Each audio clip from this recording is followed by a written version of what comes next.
Kakinada RTC complex లో APSRTC heavy driving school 21వ batch శిక్షణ పూర్తి చేసుకున్న వారికి సర్టిఫికెట్స్ పంపిణీ కార్యక్రమం ఘనంగా జరిగింది. కార్యక్రమానికి Kakinada RTC depot manager Manohar అధ్యక్షతన వహించగా ఎస్సీ కార్పొరేషన్ ఈడీ సత్యవతి ముఖ్య అతిథిగాను, ఎంవీఐ హరినాథ్ రెడ్డి విశిష్ట అతిథిగాను, జిల్లా ప్రజా రవాణా అధికారి శ్రీనివాసరావు గౌరవ అతిథిగా పాల్గొన్నారు. ఈ సందర్భంగా ఎస్సీ కార్పొరేషన్ ఈడీ సత్యవతి మాట్లాడుతూ తమ ద్వారా శిక్షణ పొందిన వారు జీవితాల్లో స్థిరపడటానికి డ్రైవింగ్ శిక్షణ ఎంతగానో ఉపయోగపడుతుందన్నారు. ఎంవీఐ హరినాథ్ రెడ్డి మాట్లాడుతూ ఆర్టీసీ హెవీ డ్రైవింగ్ స్కూల్లో శిక్షణ పొందిన వారంతా భవిష్యత్తులో మంచి కంపెనీలలో ఉద్యోగం పొందాలని ఆకాంక్షించారు. జిల్లా ప్రజా రవాణాధికారి శ్రీనివాసరావు మాట్లాడుతూ ఇక్కడ శిక్షణ పొందిన వారంతా మరొకరిని జాయిన్ చేయాలన్నారు. డిసెంబర్ 9వ తేదీన 22వ బ్యాచ్ ప్రారంభం కానున్నట్లు వెల్లడించారు. అనంతరం అతిథుల చేతుల మీదుగా విద్యార్థులకు సర్టిఫికెట్లు పంపిణీ చేశారు. ఈ కార్యక్రమంలో motor vehicle instructor Harinath Reddy, brake inspector Gowrishankar, safety driving instructor K D M Raju, driving school విద్యార్థులు పాల్గొన్నారు. తయారు చేయాలంటే దానికి యూనివర్సిటీలు, కాలేజీలు ఏం లేవు. ఉన్నాయా? డాక్టర్లకి, ఇంజనీర్లకి, లాయర్లకు ఉన్నాయి, కానీ డ్రైవర్లకి యూనివర్సిటీలు లేవు. ఇట్లాగా చేత మాలాంటి సంస్థలు ట్రైనింగ్ కాలేజీలు పెట్టి ఏర్పాటు చేస్తుంది. ప్రైవేట్ డ్రైవింగ్ కాలేజీలు కూడా ఉన్నాయి. మా దగ్గర అట్లా కాకుండా మేము థియరీ చెప్పి ప్రాక్టికల్గా మీకు పూర్తిగా కాన్ఫిడెన్స్ వచ్చిన తర్వాత కానీ మేము మిమ్మల్ని వదిలిపెట్టాం.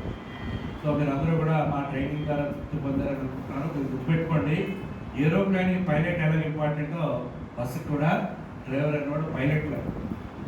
ఆ బస్సులో ఉన్నటువంటి అందరినీ క్షేమంగా, బస్సు కావచ్చు లేదంటే లారీ, ట్రక్ కావచ్చు, వారిని క్షేమంగా గమ్యస్థానానికి తీసుకెళ్లాల్సిన బాధ్యత ఒకసారి చెప్పారు. సోషల్ రెస్పాన్సిబిలిటీ అంటే ఏంటి? వారిని గమ్యస్థానానికి క్షేమంగా చేర్చడం. అదేవిధంగా మన వల్ల అదర్ రోడ్ యూజర్స్కి నష్టం జరగకూడదు. అంటే నడిచి వెళ్ళేవాడు కానీ, స్కూటర్ మీద వెళ్ళేవాడు కానీ, బైక్ మీద వెళ్ళేవాడు, కార్ మీద వెళ్ళేవాడికి మన వల్ల హాని జరగకూడదు. బస్సులో ఉన్నవాళ్ళే కాదు, అదర్ రోడ్ యూజర్స్.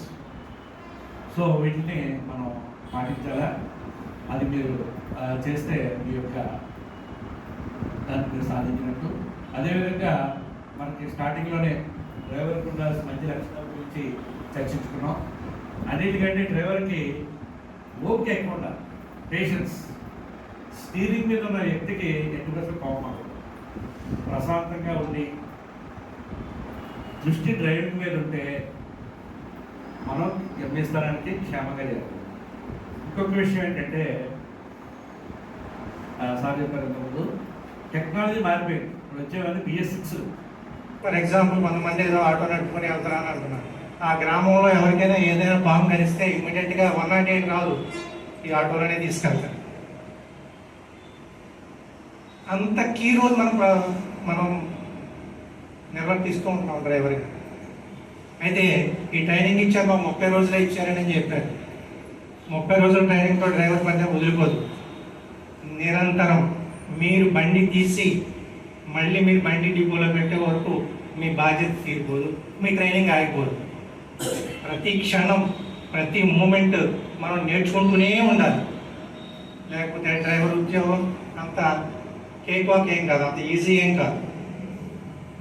లైసెన్స్ చాలా నిరాశ చెందేసాం, కానీ దేవుని కృప, దేవుని దయ. 10 మంది సెలెక్ట్ అయ్యండి. 10 మందిలో 5 ఈ బ్యాచ్లో ఉన్నాం, 5 నెక్స్ట్ బ్యాచ్లో రావడానికి సిద్ధంగా ఉన్నారు. డబ్బులు కట్టలేని మా పరిస్థితి, వెనకబడిన ఉద్యోగం మేము.